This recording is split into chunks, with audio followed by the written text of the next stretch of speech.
Welcome everyone to the Infinite Star Connections podcast. We are your hosts, my dear friend Jeff Demers and myself, Viviane Schubert. We have one of our favorite guests coming back again. It's just amazing right at the end of a huge year. David Wallace, even though David need no more introduction, allow me to just reintroduce David. He's a As a Taurus ambassador, David has lived many lifetimes, many lives in this one life right here, right now. It is so intense. Both a world traveler and a accredited academic who specializes in the study of light, light's behavior, and how vast amounts of information of a higher order can be transferred to us through a single beam of light. Oh, I love that. You got me right there.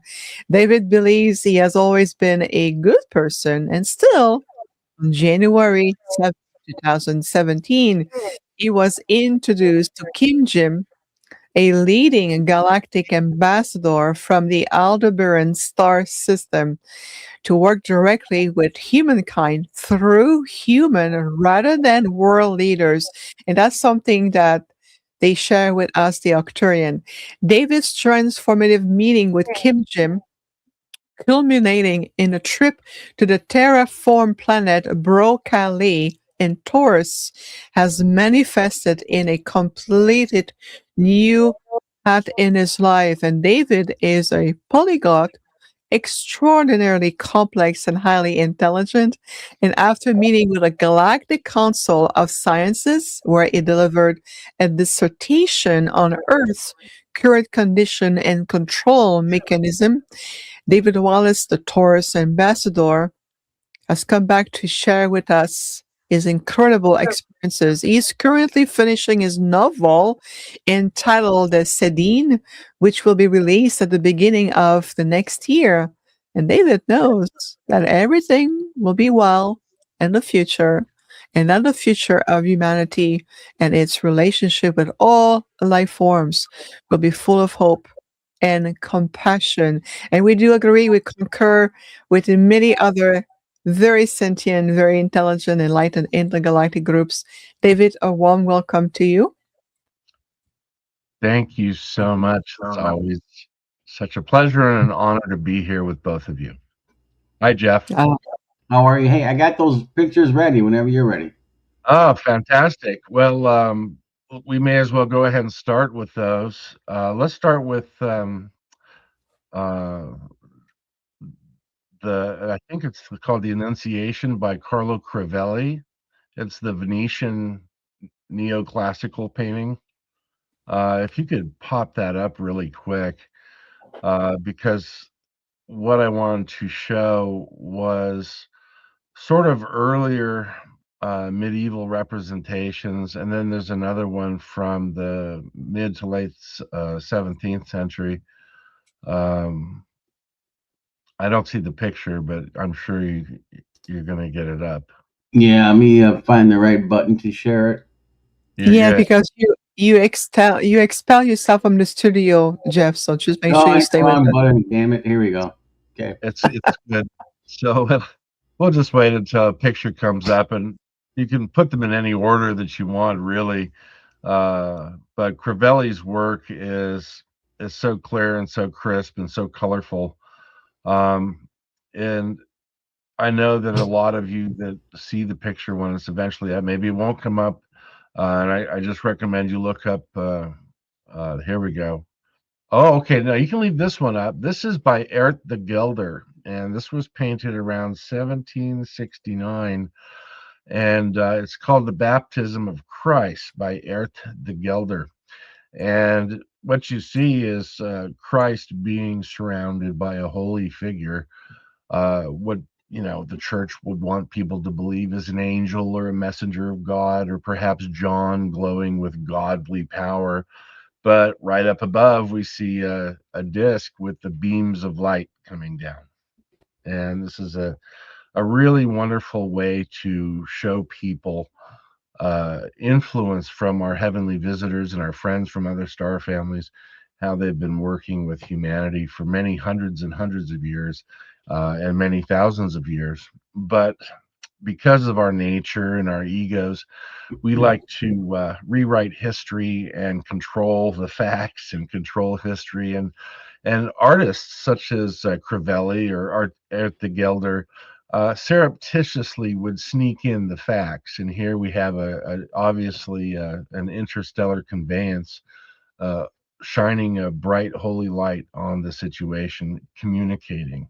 And yes, indeed, I've studied light transmissions, worked with many lasers in optical laboratories and in universities, studied light emissions and the behavior of photons, both electromagnetically and gravitationally bound, the nature of light, how it works in this reality, and remember that in deep stellar space, light behaves very differently. We can only guess about things. I don't want anyone to think that I'm trying to get you to objectify the miraculous. We're all part of the cosmos.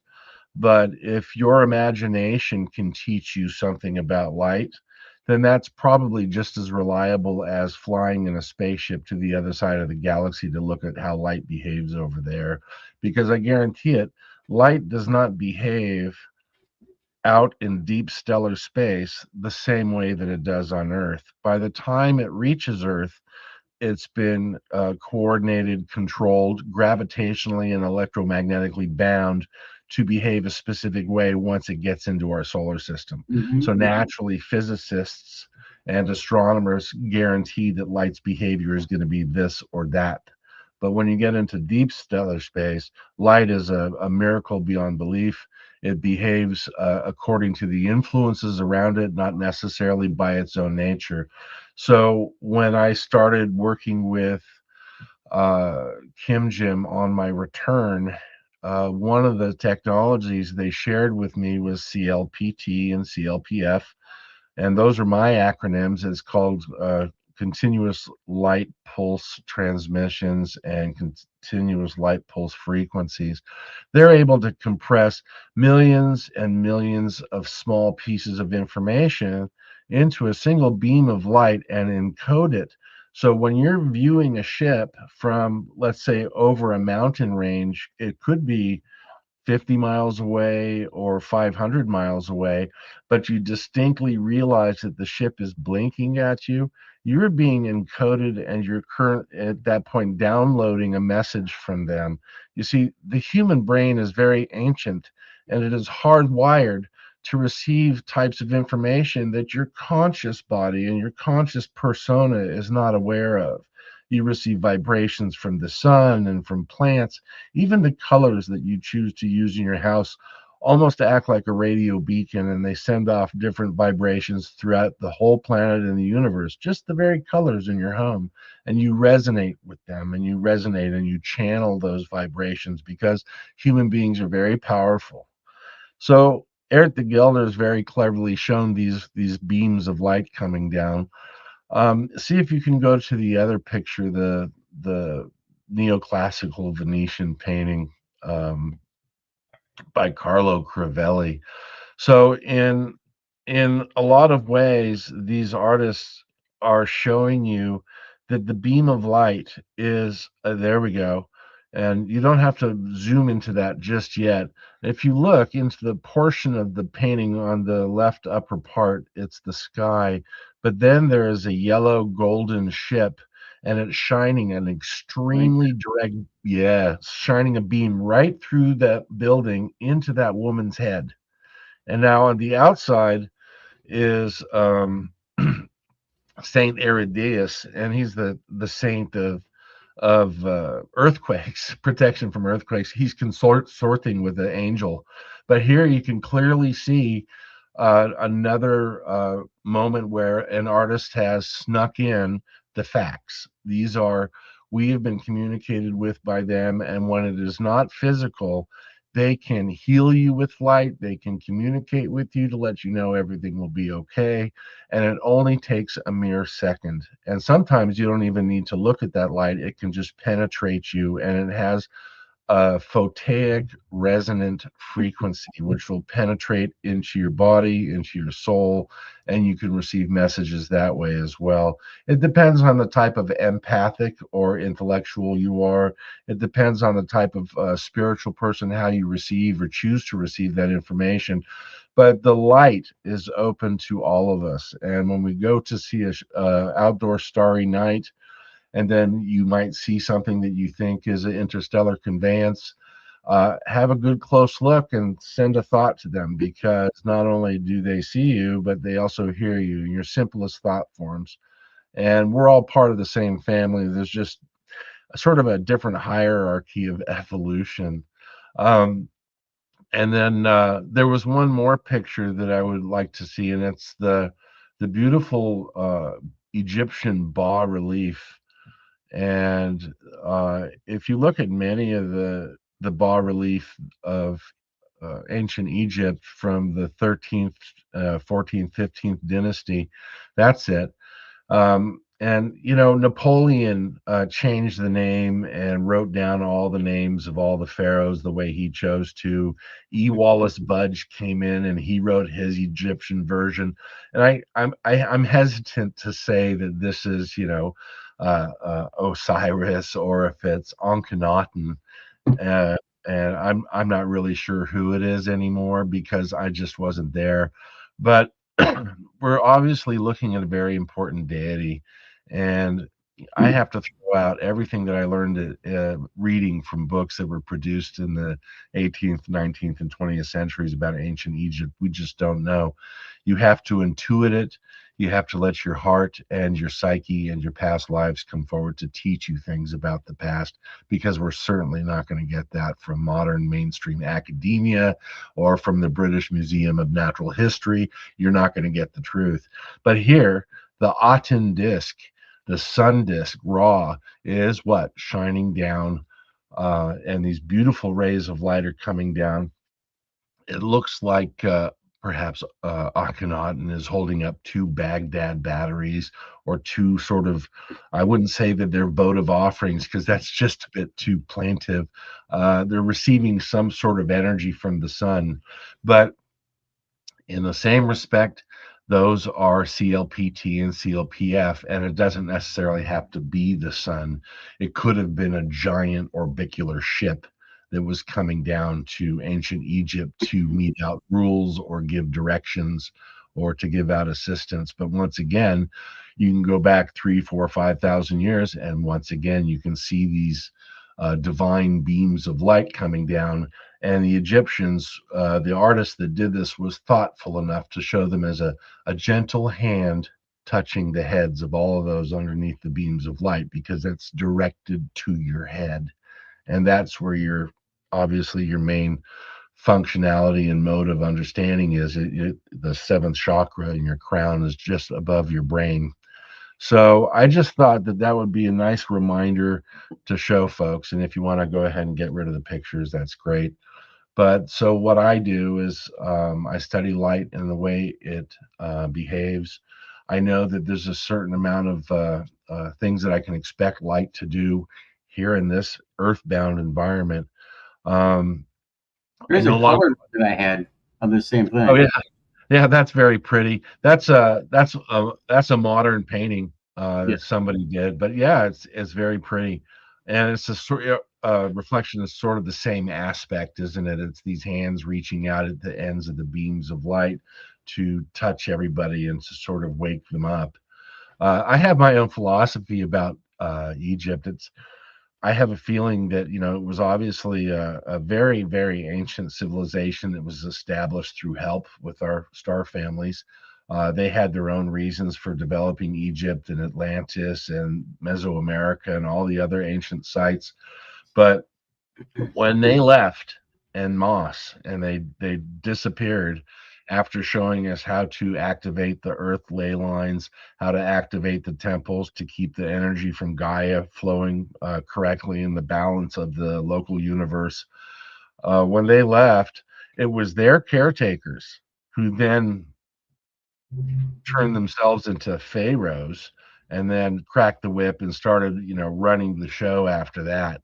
When our friends from far away left, it was their helpers, their maids, their butlers, their foot servants, their scroll scribe writers, all those people. They said, "Hey, the boss is gone. Let's take their job, and then we can control everybody." And that's basically what happened. And then the whole thing started collapsing after that because, you know, the hairless monkey can't resist his ego. And that's just something that we have to deal with even now today. We're looking at an environment on our planet that is still awash with indecisive and almost insane decision making policies from around the world. And this is why KYMJYM speaks to people. And this is why many of us are spoken to, because they don't want to talk to world leaders. Their hearts are corrupt. They know that they're enslaving everybody and that we don't need these government systems of bombs and attrition and greed and banking and all these things. We can self-govern ourselves and get along just through common sense and village law. And we were like that before we decided to become kings and queens over each other. It's just a whole system that needs to go. And technology is, it's really great to be able to sit here and reach out to everybody. And this is the one good thing about technology, because I don't see any animals or plants on this planet benefiting from your ability to buy a cell phone. I think technology is a scam. And, if you can get your computer to keep working, it'd be better to fix it than to go buy a new one, because who are you serving when you give them all that money?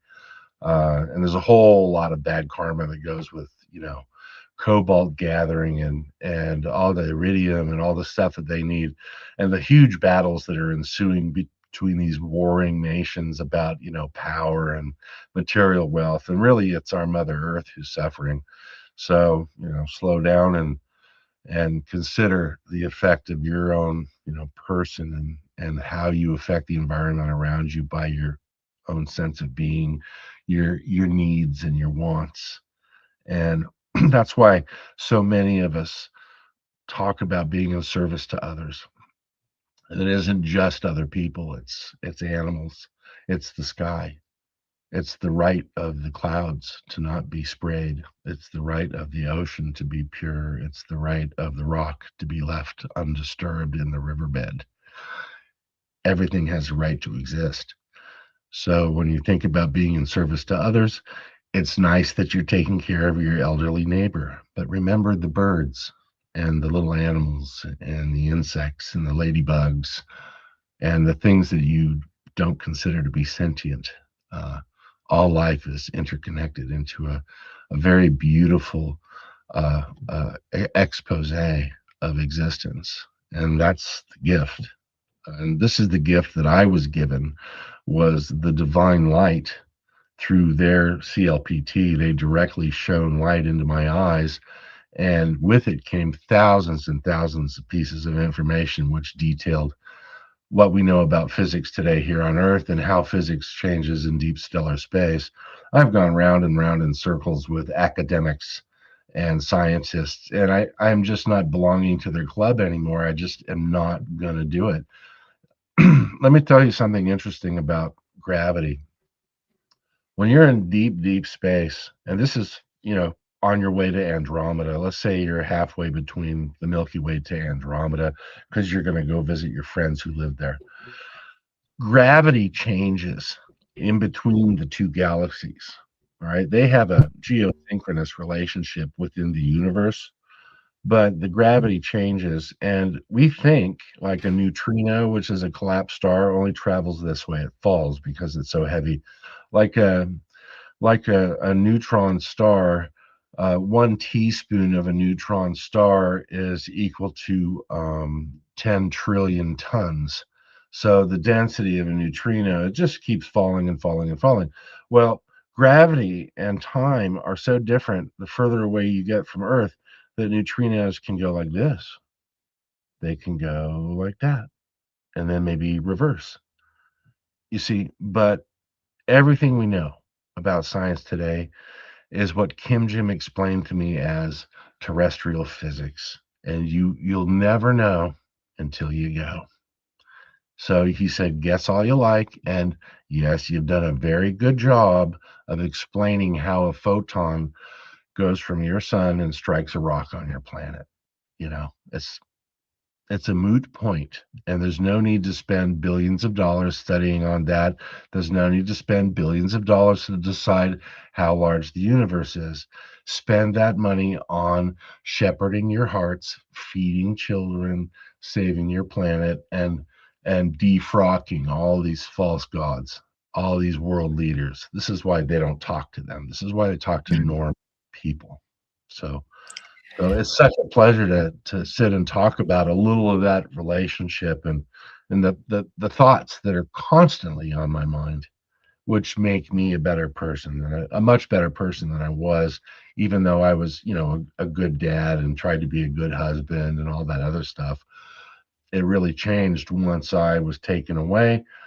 Once I was healed, they removed my emotional trauma, everything that was said before me when I was 6 months old by angry people who didn't like my mother, all the things that I was embedded with when I was a baby, all of that stuff was removed. And so I was freed from the shackles of the brain crippling, emotional crippling nonsense that we're all feeding each other from day one on this planet. And so they said, here you are. And so I did exactly what they told me to do, which was to don't go on stage and keep people in a false sense of excitation by releasing little puffs about what we might be doing. Just do what we ask you to do. Don't go making $1 million on coffee mugs with a scary ET picture on it. Tell them what we've asked you to tell them. And then after a specific amount of time, you will have reached enough other people. This is how we do it. We'll come down to a farm. We'll talk to the children there, or we'll talk to the grandfather and we'll go away. We'll come to a city and we'll float into your bedroom in the skyscraper that you live in, and we'll talk to your children, or we'll talk to the mother, and then we'll go away, because we're only here to help you understand who you're meant to be.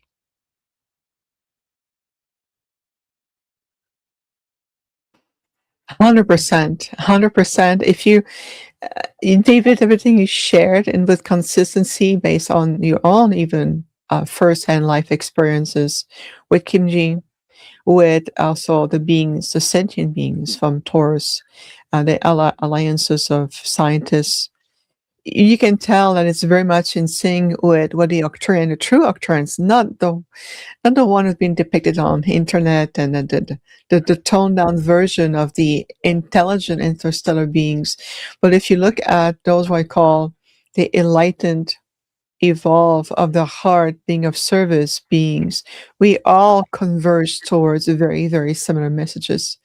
It's the science of returning to being sentient, being benevolent, to understand who we are, to be planetary leaders, to be able to step as guardian steward of this planet, reinvesting into how can we support each other, the unified field, the abundance in resonance, to live in harmony with other beings like the animal kingdom, the planet resources, the aquatic being, the air that we breathe, the energy. When a bee comes to you in distress, are you present to it? It's really much, this is where true, what we call reascension is about reclaiming our sovereignty, our spiritual freedom. This is where it is. And I want to say that, David, I love what you said about, do you see animal utilizing cell phones and be so concerned by the next latest technological gadget and advancement in technology? They don't do that. And I love when you say that, it's so bringing us back to the essential, right? Mm. It is. It is bringing ourselves back to the essential. And there's so many things that are set up by people who are not really concerned that are interfering with your development and your personal growth. There are, like anything, any kind of club or group, organization, thought process, philosophy, or religion, whatever you want to belong to, there will always be those who are interfering because it is the malfeasance of their own sort of crippled misunderstanding of what the truth is. Now, everybody has a version of their own truth. So I don't say this is the truth. I never try and encapsulate something with what my understanding is. All I can say is that this is what makes the most sense to me. and then share it. And I try and keep it as basic as possible. So in this reality, what I see is all of us are constantly being affronted with different forms of stimulus, whether we create that stimulus for ourselves because we're out of control and we are not able to calm our minds down and to see the day and then move slowly, cautiously, or slowly, beautifully into tomorrow. If we're so busy that we're running from one thing to the next, perhaps that's something we can work on our own to find our true personality, our true soul essence, our true consciousness. But then there's all these fractals and these different facets, almost like a Fresnel lens, where they're just shining all these different images and realities into you. And as you develop your heart light, as you develop your deeper consciousness and awareness of the true multiverse of love and the true nature of the cosmos and your connection to it, the more you open up to it, indeed, the more distractions there are that are shining towards you. And so, in this lesson, in this world that we go through our life to have a deeper, meaningful understanding of who we are and how we can be more true to ourselves and be more connected to everybody, we need to develop an understanding that these distractions may not be harmful on purpose, but they're not necessarily who you are. And it's the things that make you feel the best that are the things that are closest to what you are. So I like to refer to people that have hobbies. And hobbies are a nice way for people that just don't want to talk about being spiritual. They just don't have a need to talk about the depth and the quality of the life because they live it. And perhaps sometimes talking about these things can complicate their life in a way that it makes them put off by it. But people that have hobbies tend to be very, very conscientious and they do what they like. And so we all have a job, but then we can come home and do our hobbies. So you could be collecting fossils or rocks and minerals. It could be collecting wildflowers and pressing them. You know, it's nice to find these wonderful old books of linen pages filled with, 100-year-old dry wildflowers. So there's all sorts of wonderful things that connect us to reality and that connect us to who we are meant to be. And we may not have the answers, and we may not even want the answers, but as long as we're doing things that are loving, that are beautiful to spend our time doing, then these things help us also find ourselves. And finding yourself in this huge path forward into the great consciousness of understanding all the lives around us. Finding ourselves is the greatest gift. And once you find yourself, you realize that you don't need to force dogma on anybody. You just need to hold their hand, right? You don't need to say, hey, it's this way, or look at this, or look at that. Don't just take a deep breath, feel the world around you, feel the love of all the animals and the rest of the human beings. Open up your heart to the stars. Go out at night and look at the stars and reach out to the stars and the myriad life forms there and send blessings of joy, send blessings of gratitude, send forgiveness, love, and hope because we're surrounded by these things. And the more we connect to our higher aspects, then the more our life will be full of these beautiful moments and the rest, the distractions will start to fall away. This is the key. So there's all these distractions going like this, like light flashing in your soul. But then when you just concentrate on your higher self, your higher aspects of what you want to achieve in this life, how you want to achieve it is so very important. And it becomes very clear that if you're going to achieve these goals, that they must be done in a heartfelt manner that is connected to purity and to light and to thoughtfulness. And so we think about these things as a way to defend ourselves in a natural way against people who are confused, against people who would deviate you from the path of truth. And so if somebody believes very strongly in something, could be a religion, it could be what they're doing, then love them because they have found their truth. And as long as they're not hurting anybody, then wonderful, right? It's the people who want to distract you by telling you that you need a new car and you need a new watch and you need to support this type of music and you need to use designer drugs and you need to buy a $7 million home despite what the environment requires. Then this is the type of human being that you need to pray for forgiveness and to gently hold their hand until they see the error of their ways. And like you, Vivian, so many times I will tune into your show and I haven't been responding, but I'm listening. And it's like having you hold my hand when I get a little confused because I certainly don't pretend to have any of the answers. I just have been given some help that I enjoy sharing because I know that what I've been given was something so, so beautiful that it would be a crime not to express the thoughts and the feelings that I've been opened up to. And so I often refer to your show when I have a moment of clarity and I need to be reassured that that beautiful cosmic love is around all of us.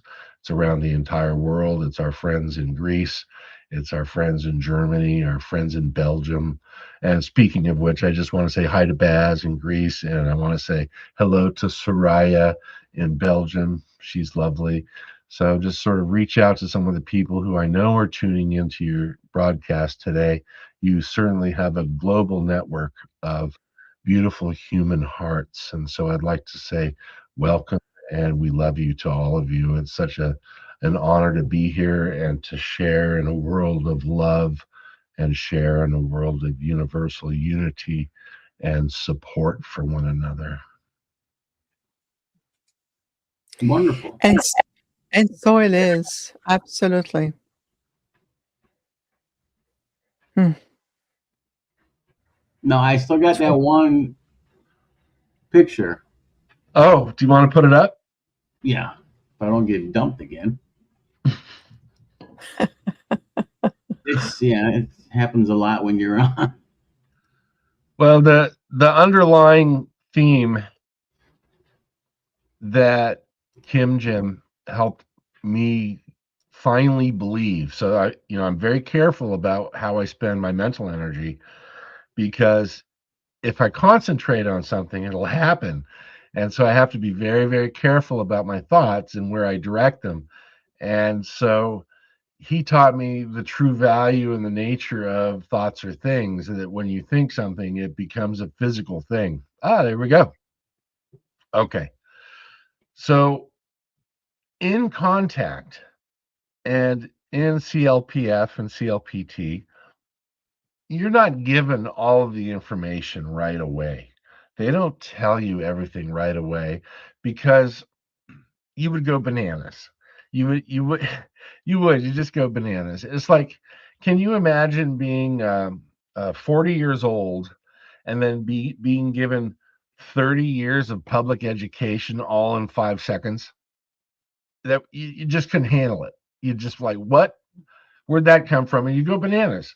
All right, so over a period of years, whether like they come and say hello, or when I see a ship at a far distance and they flash a light at me, it's, both recognition that I'm seeing them and they're seeing me, but it's always some sort of a message. Many years ago, I remember a conversation on the ship, January in 2017. I remember a conversation with Weimer, and he was the deck guide who put me in my special chair for my trip to Broccoli. And when the ship landed on Broccoli, it was with a huge group of other ships that were all similar, the giant silver saucers. And we all circled around the planet until they all landed one at a time at this massive outdoor complex. It was like a citadel. The ships are huge. They're the size of 3 aircraft carriers, and they contain 2,000 entities per ship. And it was a massive gathering because was intergalactic information exchange. I wasn't the only human. There was a lot of other humans too, but my job was to talk about plants and animals. Pollution was the number one thing, and then our treatment of animals, shooting animals because of our problems with our evolutionary process and why we kill animals and greed and all that stuff. It all came out. Well, before I had that opportunity, I had to wait for others to disembark. So the people that were next to me were also from some part of the United States. They were woken up. I was allowed to be awake for the entire process because that was my gift. That was my Sedine. And they woke them up and they removed them. Weimer opened up the arms of the chair and he just said, please just remain here.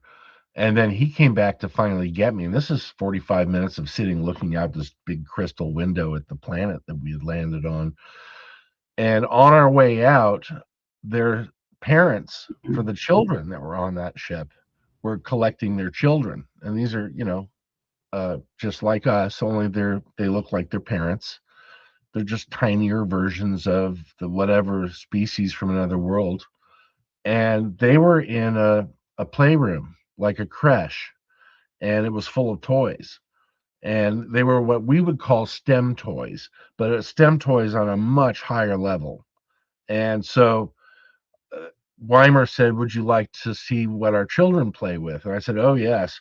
And this is still a disembarkation. There's a huge ramp, and there's couples holding hands walking down, meeting people on the ground from these other ships. Well, I'm still aboard the ship. I'm now in this creche or this rumpus room, and it's a giant white circular room with beautiful bright blue white light from the ceiling, and there's toys scattered all over the floor. Some of them are puzzles made from crystals. Others are these like flexible, strange animal characters that look like amoebas that gave off light and interesting sounds when you touch them. But I was in there for some 45 minutes to an hour, and I finally turned around, and Weimer was like this, leaning against the inside of the door, and he said, are you done? Are you finished? And I said, oh, yes, thank you very much. When I stepped out of that room, I felt like I had made an intellectual genetic leap from Dave to Einstein because of the exposure I had to these STEM toys in that short period of time. I also believe very much that it was a test because Weimer wanted to see how I behaved with their children's toys. He didn't know if I was going to nut out and smash them on the floor and go ooh, ooh, ah, ah, and throw things against the wall. He wanted to see that I was safe to be around. And I think he knew that I was, obviously, but still. So when I got up off the floor and I walked to meet him at the door, he looked at me and he said, would you like to see our propulsion system and our navigational guidance? And so this was the test. And I went, absolutely. Because Weimer was the one that, when he sat me in my chair before we started the flight and left Earth, he's the one that put his hand on my face. And he downloaded Maxwell's theory of electromagnetism, the 4 laws of thermodynamics, everything that we know about gravitation. He just loaded it into my head. And I think it was because he wanted to have somebody that had a science background to talk to, because I didn't have any of those facts before I got on that ship. I had a little rudimentary science, but I wasn't a scientist. And so it gave him someone with a comfort zone to talk about mathematics with. So when I sat in the chair and all the lights were whizzing past, just like the movie Stargate, Jeff, all moves in the tunnel, because we went through a wormhole. It was just like that, a little bit more beautiful, actually. The CGI from the 90s doesn't do it any justice, but so he had someone who could formulate questions logically. And so I was saying things like, what protects the ship from micrometeoroids? What protects the ship from this? What's the speed that we're traveling? How long does that take? What's the coefficient of angular and kinematic rotation? And so I was asking, and so he was able to give me the information. So that's why he gave me the information at the get-go, so that by the time we had landed, I had a full comprehensive knowledge of exactly what the speed was, how we got there, how long it took, what curvilinear direction the ship took, and why. So he showed me their system of navigation called prescriptive telemetry, and they call it palametry. And he gave me the complete download for designing the system. So it's my ace in the hole for what I'm about to say right here. Now, sometime later, Kim Jim came to my home a couple years later, and he said, it's not out of the question that someday conceivably you may be designing a spacecraft. And we'd like you to get a piece of property so that we can come down and land and assist you. Well, knowing that thoughts are things, I've been thinking about it. And I know that if I think about something long enough, it'll happen. I was just approached by an investment broker who's a fan of your show and wants to introduce me to some investors. And so for the last year, I've been designing this ship, and it's to be built in space. And it's a lot of thinking. The top part detaches from the bottom and the central column. It's called the Aurora. And what it does is it utilizes prescriptive telemetry to immediately get the ship going to about 68,000 kilometers per second. Oh, yeah. So it's just below the speed of lightning. And it'll make a trip to Alpha Centauri very quick. Oh, So yeah, definitely. it's meant to hold 6 astronaut scientists very comfortably. It also has um, a very important that you understand this. The interior of the ship has a locus, a tholus, a central drive that's electromagnetic, and it's like electromagnetic furnace, only it produces a very powerful EM field. And it's going to have an earth floor. The bottom of the top of that top craft has an area that's full of creeks and fish and plants and small trees and soil and rocks. Because Kim Jim explained very carefully to me, says that if you're intellectually and spiritually ready to travel into deep space, you can't leave the planet until you produce a similar Gaia energy field to go with.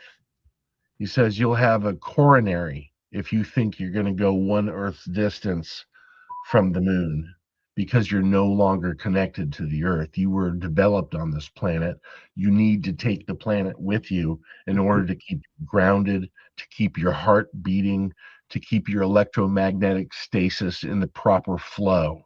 He says you can't replace your life on Earth with our type of life where we've been traveling through space for millennia, because our bodies have changed according to the position, the gravitation, the electromagnetism, and the radiation of the different fields that we travel through, whether that's interdimensional or on generational ships. So the Aurora is magnetically driven, and that's all I can say. But we already have technology on Earth that far surpasses the nonsense that we're being fed by Orion and Ariane and SpaceX. We don't need to use fuels. We don't need to use explosive materials to get a ship off the ground. The Aurora is going to be built in space with polyethylene, and it's going to go up in tanks, and we're going to utilize gas, and it's going to be injection molded. As it turns out, Kim Jim showed me that polyethylene protects human beings from gamma radiation just as good as lead. And it's really lightweight, and you can injection mold it in outer space. And that's how they build their ships. A lot of species use cortical chambers, and they grow mushrooms, and the mushrooms become the living bio shell of the ship. and they cover them with stone. They cover them with all sorts of different exotic materials. I'm not going to get into it. But for us, the best way to build the Aurora will be to get the tanks up into space, build the form, and then injection mold it in one shot. And then we can put all the components on the inside of it and get it ready for habitation and an eventual flight. I just thought I'd read an interesting quote to you that my son sent when William found out that I was going to be on the show. Uh, there was a person that said that we already have the technology to send ET home, and I can't remember his name. I'm looking it up, but he's the director of Skunk Works, and he said that about Ben Rich. Yeah, Ben Rich said that about 20 years ago. He says we already have the ability to send ET home. You see, so KYMJYM said, don't worry about having the money. Don't worry about having the technology. It will all be given to you. So if you want to start this project, go for it. And so I thought I'd send you the photo and say, hey, guess what? This is now on the table. Thoughts or things. We're going to develop the Aurora project. And so this is your own design? Yeah. And I've been working on this for the last year. And it's really interesting because you see the top disc, there's a section in the center where it looks like windows. Those, when the Aurora takes off and starts to go into hyperspeed, the disc closes down like two drum cymbals. That's right. And so that seals off. This connects to this. Yeah. The top and the bottom connect to one another, so there's no gap in the middle. And you don't really require aerodynamics in outer space, but you do require protection. All right, so people think that you can't go fast up to the speed of light in space, but they don't know. Academia will tell you that you're nuts if you think that you're going to go. Our science doesn't apply out there. No. Pardon me. But there's something that happens to a ship once they reach 74,000 kilometers per minute. And this isn't 68,000 per second. The Aurora, we're going to get going super, super fast through prescriptive telemetry utilizing the telemetry program. The thing is that a ship has a bow shockwave, and you can just imagine what they did with Star Trek. When you look at the Enterprise going through, like from the Next Generation, you'll see the sort of like bow shockwave in front of the ship as it goes very, very quickly. Well, Weimer said that that's a shock bubble, and they call it an Orlon, not Orlon, but Aurlon. And an Orlon naturally occurs once a ship hits 74,000 to 78,000 kilometers per hour. Once you hit that speed, an electromagnetic dynamic bubble occurs on the outside front of the ship of the direction you're going. It doesn't cause resistivity of the ship. It doesn't slow your ship down, but what it does is it deflects meteors. And the faster you go, the stronger the Orlon becomes. So they've released vast amounts of technology to me. And so I'm meeting with some investors. I'm not too concerned about NDAs because the people that I'm talking to are billionaires that have already had interactions with our friends from other planets. I'm no longer concerned about mainstream academia. I'm not concerned about the US government. I'm not concerned about any of that stuff because, the truth will out. Money is all you need to start a project like this. And so it's being channeled in my direction. So I thought I'd send it out to everybody is that we're going to build a ship. We're going to put some astronauts on it, and it's going to be used for communicating with our friends. And I think that the most important thing is, as an ambassador, is to get the idea out there that space does not belong to any one nation. the Space Force and SpaceX, the militarization of space, and all the debris in the debris field and LEO and low Earth orbit, all that stuff has to go. Get your ego out of space.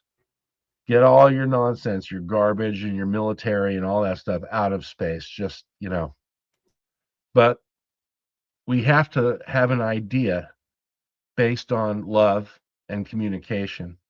And right now, there is no space program based on creating an Earth-style ship that is in cislunar space that can leave the tower and go meet with emissaries on the backside of Saturn and then come back, right? Because they don't always want to come to Earth. They don't want to get shot. They don't want to get hit with the Star Wars system. They don't want to get hit with the ICBM. So the idea initially is, let's produce an outreach program based on scientists, astronauts who understand what true contact is. No one is going to be talking about the word disclosure because that happened thousands of years ago. Oh, yeah. That's all bullshit acronyms. And that's all, nonsense that they're using to keep people in a false sense of excitation. It's all nonsense. What's happening is real. What's happening is here. What's happening is now. And so it has nothing to do with any authorities. The gift has been given and the permission has been given. And so it's all up to us, the people that they want to contact. So it's just an idea to put out there right now. If the Aurora gets built, wonderful. But in the meantime, this is the idea is, let's have a ship that is full of love that can go out and reach other entities who know that we're ready to be in space, who know that, like Ben Rich said, we have the technology. And once we put this on the board and we start design drafting and everything, someone's going to show up with the anti-gravitational stuff. I guarantee it. And they're going to go, here you go. We had this at Skunk Works for 60 years. You guys can use it. I know it'll happen. We already have it. Right. And thank you for bringing this phenomenal project that, make complete sense because of part of your purpose, with the scientific knowledge. But would you say that at the stage of conscious evolution on the planet, consciousness must evolve first to make sure that we're more in alignment with, more conscious assisted technology and not the type of technology that has been pushed in the field right now when we talked about technology earlier? Um, so do you see that more like technology will be available more on a conscious assisted level, not what we're seeing right now? Oh, yes. Well, and this is the evolutionary process of beginning the idea, because all the most beautiful things that ever happen in our reality come from a good thought. And so we put the thought out there to the community, and if everybody concentrates on it, their consciousness will give it the breath of life. Now, I have seen controls on the inside of interstellar conveyance where they touch the ship and interface. They put their hands down on like a plate. And I have also seen bio-looking walls on the inside of different ships that communicate with the pilots in a different way that I don't really understand.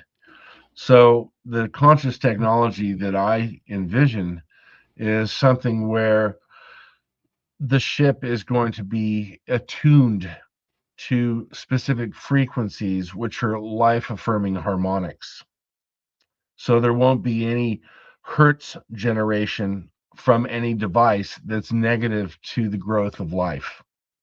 Everything that the ship produces will resonate life affirming vibrations, frequencies, and energies. So immediately you'll have a freedom of spirit concept once entering the interior of the craft. You'll immediately feel at home no matter where you're from because of the vibration. It will be like a mother's womb. Oh, I understand that. I can feel that every time I go back to my own Arcturian vessel. We have immense vessel, and what you share, there's a lot of that energy to feel home, and to feel that there's a symphony of vibration, consciousness, energy that just welcomes you. So, absolutely. There was a question of curiosity for you in the chat room, David. From a perspective of your relationship with Kim Jim, um, has Kim Jim appeared to you that he has some kind of sense of humor, or whether it's Oh yes. Oh yes. yes. He has a very rich sense of humor. Okay. Um, and it's interesting. That's a great question because their sense of humor has to be perceived uh, after some time is spent with them. You're able to glean little bits of what they think are humorous. They use our words when they speak to us. So when they tell me they understand how I feel, that means that they have a logical conclusion about why my behavior is the way it is, Ah, okay. right? But it doesn't mean that they feel what I'm feeling. They just understand why I'm feeling it. Uh, one of the things that he said, the first thing he said when I got to know him that showed his sense of humor was, when we fly over your cities, what we hear is sex, sex, sex, money, food, sex, money, money, food, food, food, money, sex, sex, sex, money, food, food, food, sex, sex, sex, money, money, food, food, food, sex, sex, sex, money, food, but not always in that order. So, and that's how he said it, just like that. And then he finished it with, but not always in that order. And so that's the sense of their humor, right? He says, then why would we come down to save you when we can't break through to you? Because all you think about is sex, food, and money. So just eliminate it, right? They, money doesn't even exist, but you kill each other over it. So what? So, but they have a very deep sense of humor. It's always connected to their need to express their mission. They only have so much time with us.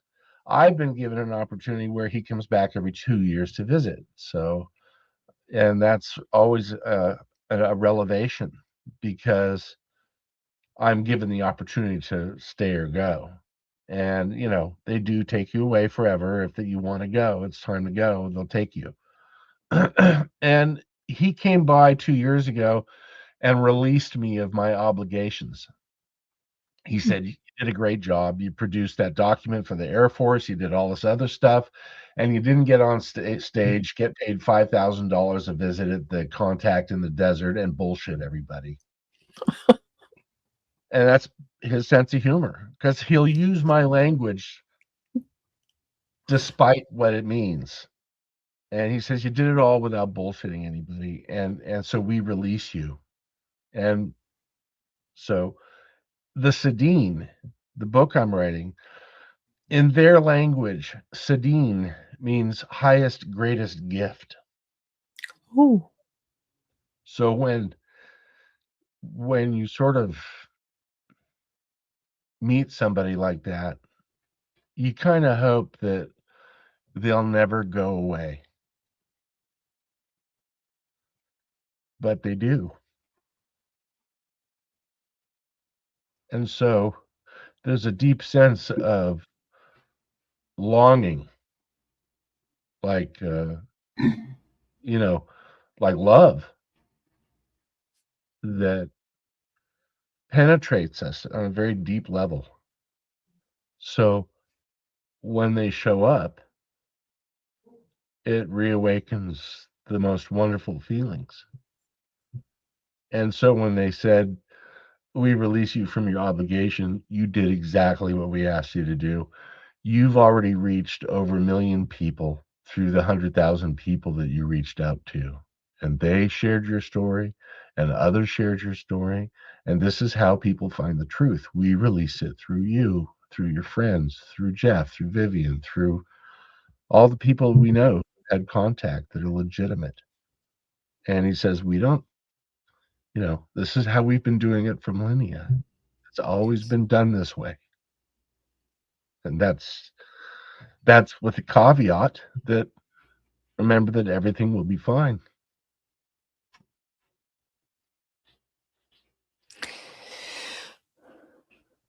I can feel, and many of us, of course, can really feel this longing that you're describing and the release of your obligation. It really makes me feel like there's a sacred alignment with your soul. You know, your very soul purpose, your very soul essence. Oh yeah.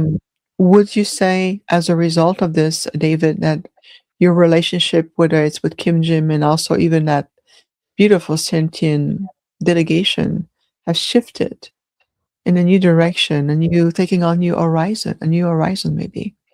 It has. What I'm finding is the personalities of the delegation and the personality of Kim Jim. I'm finding that is awakened in others, and so the long term effect of the obligations that I was serving under manifested into seeing the development of perfect strangers and humans. So the whole time he was telling me everything would be fine. Mm. I'm seeing it come to life that everything is going to be fine. That I'm finding more beauty, more harmony, more grace, more Yeah, forgiveness, and hope from everyday people that you would never think to talk to. Whether it's that's customers you're serving in a store or bumping into somebody down at the beach while you're exercising. I'm true. finding that the revelation of grace and truth, the relationships that I was able to see clearly by being with beings who were 100% honest, who had absolutely no need to manipulate me or to control me, to show me what it's like to have real friends who love you unconditionally and then Mm, return you to a planet where you can show others the same behavior, mm. right? And so now I'm seeing that come back to me in spades. Whereas before, I wasn't seeing it at all, but now I'm seeing hope everywhere I go. And that was the culmination of the Sedine. Mm. And David, everyone watching, tuning in, even to the replay, this is timeless. I'm going to really invite everyone to really feel and to know that that presence, it's available to you now. And as you mentioned so eloquently, David, that it is available to us should we be receptive, ready, and being able to return to the truth of our heart, to feel that worthiness, as I always say, it's implied. And I love how you bring in your own unique and yet very empowered way these powerful reminders right there at a time where there's so much channel and YouTube and messages and there's so much distractions. You know, someone earlier was asking about what is Kim Jin thought or impression, this big phenomenon, this, this meteor, so to speak, of three-eye atlas entering through the solar system, creating so much speculation and control narratives. What what is this beautiful beings, those friends are part of your reality forever? What do they have to My, say? he just answered. He says he thinks it's very sad. He said there's absolutely no question. He said that there are so many more important things to be focusing on in the direction of the understanding of who we all are. The three eye atlas just envision it as coming and going. It It's a doesn't rock. matter. It's Right, just a right. rock, man. He says it's a really pretty rock. He said though, he says if you really want to piss off the scientists, you can tell them that the three eye atlas is part of the center of a planet that exploded in another galaxy. It's been traveling for billions of years. Mhm. And he says it's at a very high speed. He says, but its constituent mineral composition releases different elements, which then ignite in the vacuum of space. He says it is so exotic that it produces its own fuel. He says it's a rock. It's a pretty rock. What's the matter with you? Right? Fill your hearts with love. Don't control Hey, tomorrow. Just be in the now, and everything will be fine. Love each other. Shepherd your heart. We love this you. this three eye atlas reignited people's careers that were dead. Well, and so do bad tidings, rumors, and bullshit. Hmm. Right? It's just come on. It's a pretty rock. I can see And it. but Even the Ponte said, "It's just a rock, man. It's just a rock. It's I don't know, no." Vivian. What do you think it is? well, I think we are in agreements. You know how we are Octrans. We know to be the great diplomats. So I'm going to be the full blown Octran ambassador diplomat on this. Yes, gentlemen, we know. So, like you said, it's an ancient rock, an aspect of a very billion-year-old, let's Oh, Hmm. it say, has. being that Oh, it coexisting somewhere. has. And It has what we spiritual have energy. shared about exactly, thank you, David. There we go. And Jeff too. What we have said about this is yes, we can appreciate that it still emanates energy imprints. It might represent the imprints of hundreds, if not thousands, of beings it has encountered throughout its journey. Take it for what it is that way. What I said clearly to a recent interview on Sean Kelly, the digital social hour, which you eloquently make a comment to, David, is for those people online who call themselves spiritual leaders and teachers and channelers, for those who grab that story for self-serving purposes, you're off the path. And then Oh, creating narrative that gives, numbers and boosts your presence and how big you become. This is no longer being of service, but this is self-serving.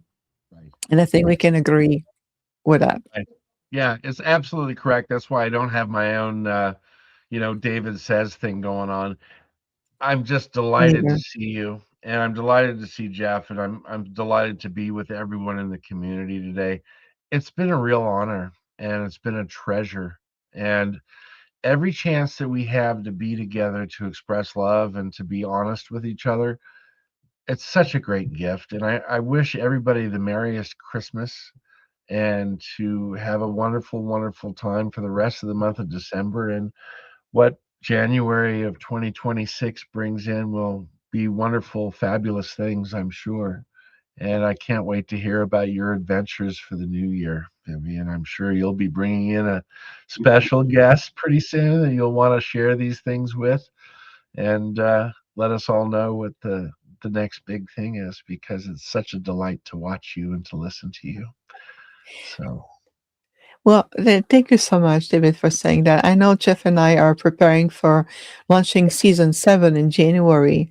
I I feel with love to say, look, just want to understand, and like you mentioned so beautifully, David, everyone has their journey. Every soul or group of soul may feel the need to explore certain avenue. And I know that some people may disagree with us about the significance of what the three-eye atlas is or any other phenomenal.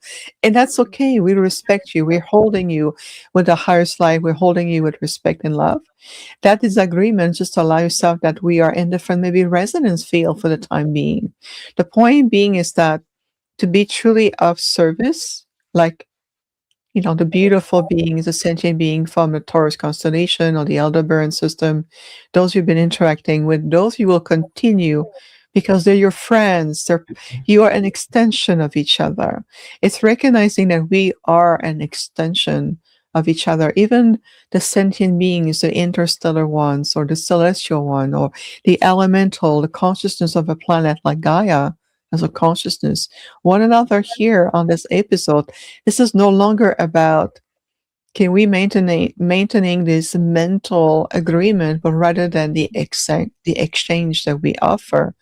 Yes, everything can co-create even a powerful ancient rock that contains a lot of frequencies, travel, energy, ions, emanation. It depends how it affects you. Just respect that. There's no Exactly. need to, you know.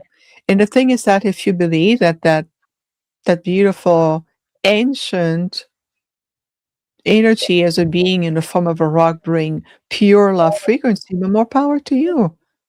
Oh yeah, Really mean. I would never assume to like tell anybody what their truth is, but from my sources, because I wasn't trying to understand what Three Eye Atlas was, but as soon as I heard Kim Jim, when I asked him a month ago or 2 months ago, he says it's a very exotic rock from the center of a planet that died billions of years ago, and he says it produces its own fuel and it carries energy and it carries memories because it's a very exotic piece of a planet. But that's it. And so I've seen the social outcry become awash with speculation. And there was one gal who said that she was communicating with people on the inside of it. And I'm sorry, good for you, but it's contrary to what my heart tells me. And I believe that Kim Jim's correct. I believe that it has a spiritual resonance, but from its own history. I don't believe that it's a ship, but I believe it was once part of a planet that carried a lot of special species and animal energy and everything, and it carries it with it as it makes its path through the stellar cosmos.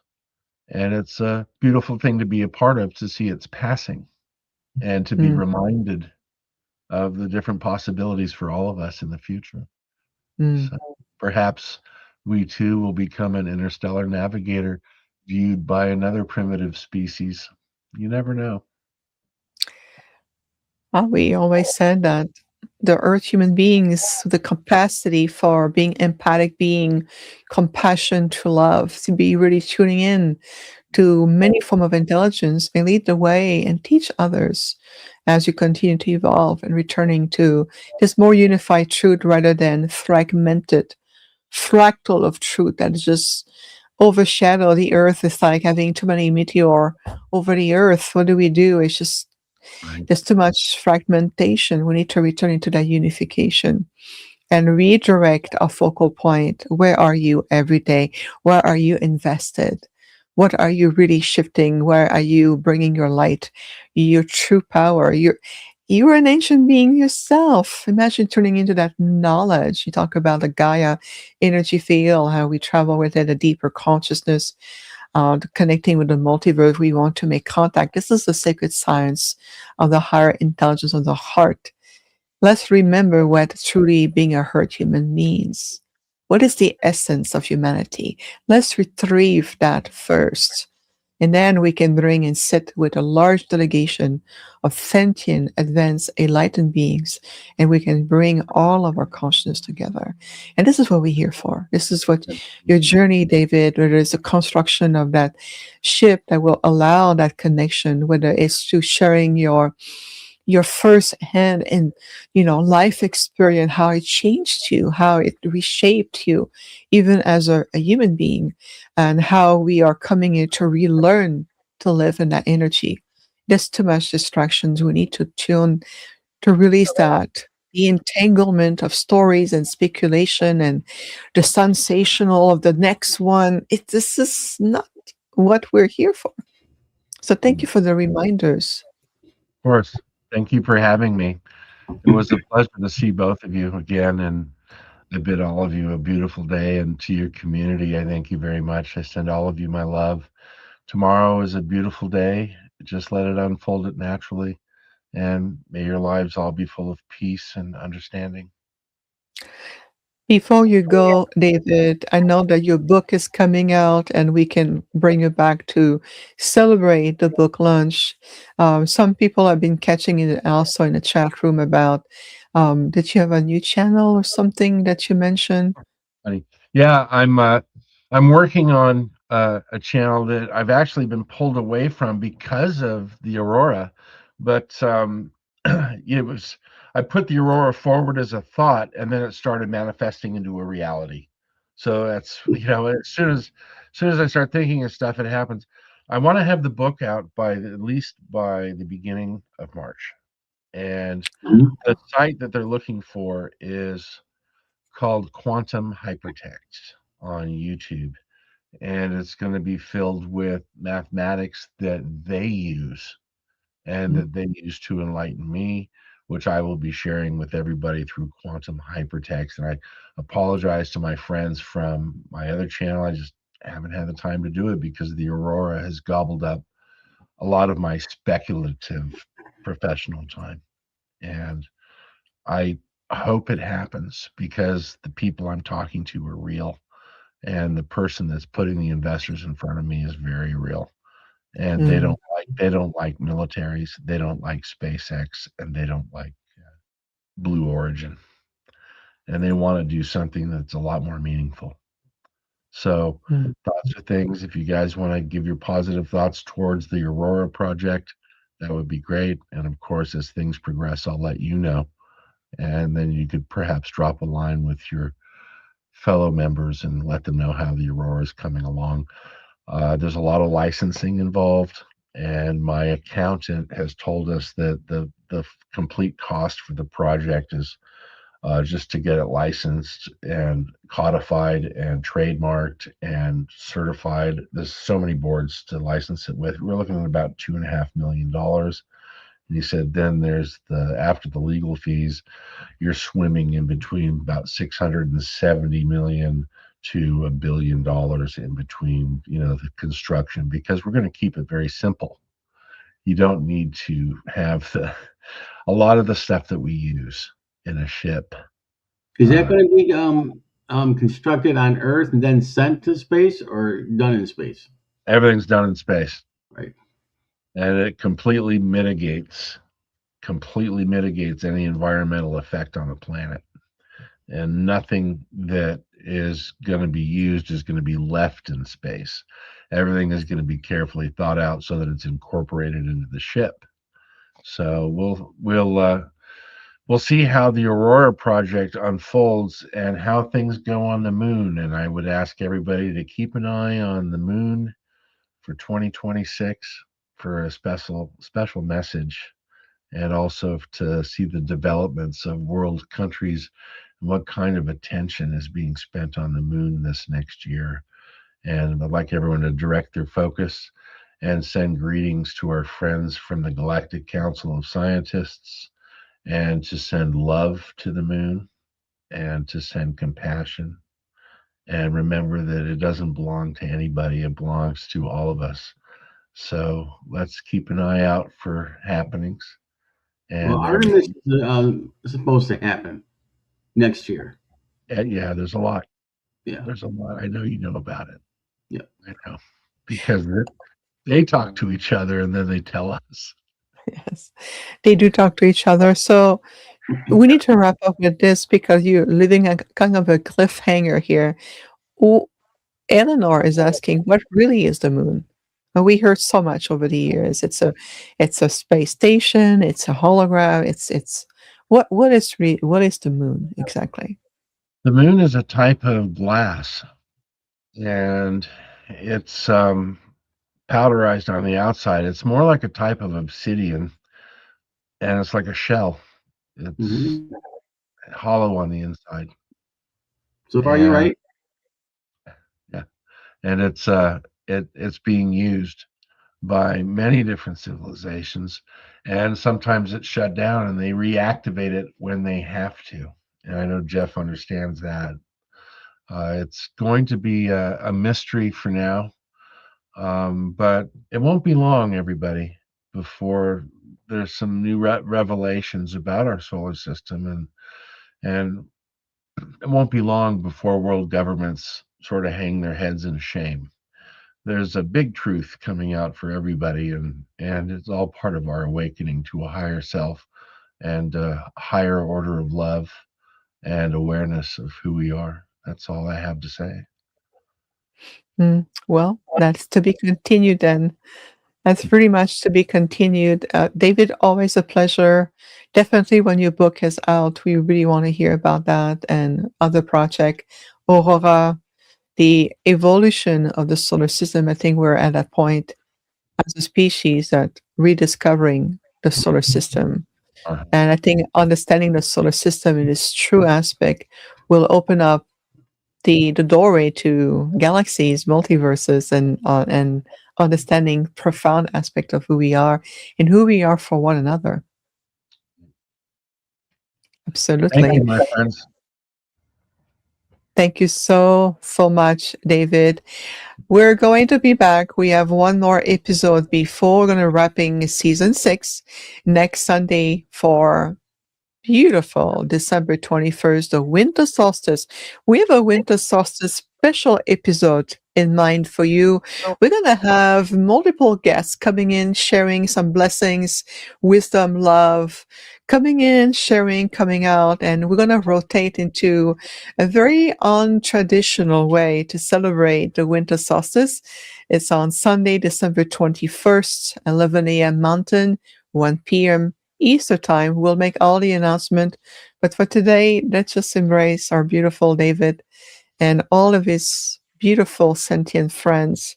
And we are honored to finally return into a collaboration. And what the Arcturian Council have said is 2026 is the year of the Great Gathering. It is the Great Gathering, is a time of reunion, is a time of return to each other. This is what they've been telling me over and over. So this is really amazing. And so let's release the energy of the mind. Let's really settle in into the wisdom that you have received. And let's explore more, because this is to be continued. Great Gathering, a year of expansion. But for the time being, stay in your light. Make sure you honor who you are. And we sure honor you. And of course, William, wish you both an amazing holiday season filled with significant moment of joy, abundance, connection, heart, love. And to know that we are so very grateful for both of you. So thank you so much. Final words, my friend Jeff? Just keep us informed, man. I know I got 1,000 questions ready to ask you, and if I can be of any assistance with the UMO, because they've already explained this stuff, and love to apply it. Okay. Will do. Alrighty. Well, everyone tuning in from all over the world, we are extremely grateful for you. This podcast stand on its own. We are of integrity, of authenticity. We are going to celebrate season 7 in January, and I can already tell you that we have quite a beautiful beginning. Laura Eisenhower is coming back to us, and we're sending her so much love and prayers right now. Her dad just transitioned recently, so let's send prayer of upliftment, healing energy, support, and a beautiful blessing of return to the light and supporting her and her family. She's coming back though in January with us. We also have the Mamos, these beautiful elders from Colombia, coming back to us as well with their wisdom and their perspective on evolution, galactic wisdom, ancestral lineage, and much more. So we're going to announce more coming up, but for today, the one and only David Wallace, everyone, with KYMJYM. I can feel the energy of that group around you. Not just KYMJYM, but I do feel a group of them around you. And very excited for Aurora and your book, the channel, and everything else we will explore. Stay in your light, everyone. We'll see you back for the winter solstice. And we are grateful for you. Much love.